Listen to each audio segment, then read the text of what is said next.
How's it going, guys and gals? So today's video, I want to talk about fear. Fear of the unknown is very, very common. You can thank our ancestors if you track back your lineage to way back when the hunter-gatherer days, the Homo sapien days, the caveman days, the Cro-Magnon days. Fear was deterrent and a mechanism, a natural mechanism to help you try to live another day, to try to survive longer. Because back then, when you're sleeping in the woods and a wild animal comes and attacks, your immediate flight or fight response kicks in. You're either going to fight your adversary, or you're going to run away. And this is very this was very valuable back then. However, in today's society, when we live in a very structured society, we have 9-to-5 jobs, we work in cubicles, or maybe you work outdoor. It's very structured, right? And we don't really run into life-threatening situations. Yes, there is a risk of risk in general, like when you drive a car and stuff like that. But the immediate risk where someone's trying to rob you and put a gun to your head, that fight or flight response is not always going to be there.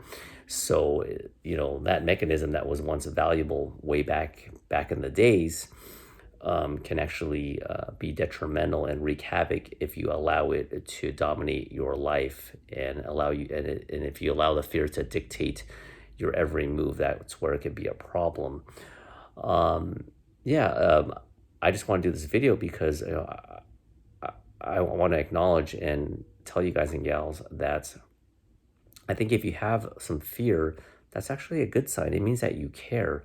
I mean, if you ever go to, like, let's say a job interview that you just didn't even care about, how much fear are you going to have of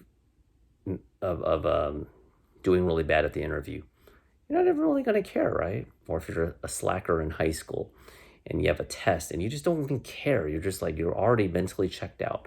Do you have any fear of failing? Probably not. A little bit of fear to me means that you actually care, right? You work really hard, you graduate college, let's say, and you're trying to get your first real job out of college, and you put a lot of sweat equity, or a lot of, sweat equity would be in terms of working at the gym, working out, but you put a lot of equity, blood, sweat, and tears, so to speak, into positioning yourself to get a better job.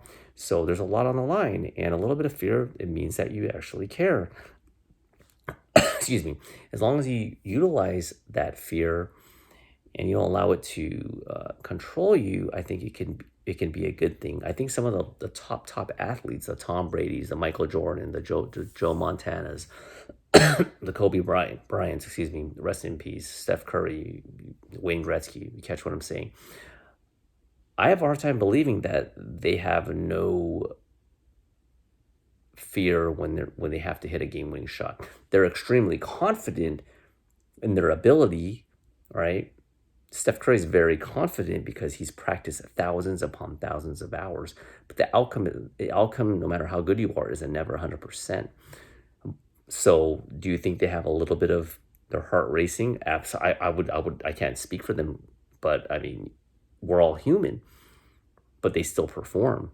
So I'm not saying all of us on this planet are gonna ever be at that level in whatever field of that you're in, but that's a good example to show you that you don't have to perceive fear as always a bad thing.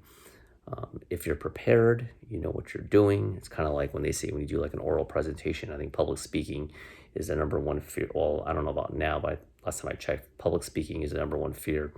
Second is death. And it's crazy, right? And I think if you're better prepared, just like Joe Montana is more prepared when he's going to play a game, that fear will still be there, but it'll probably not be as pronounced as if you weren't prepared.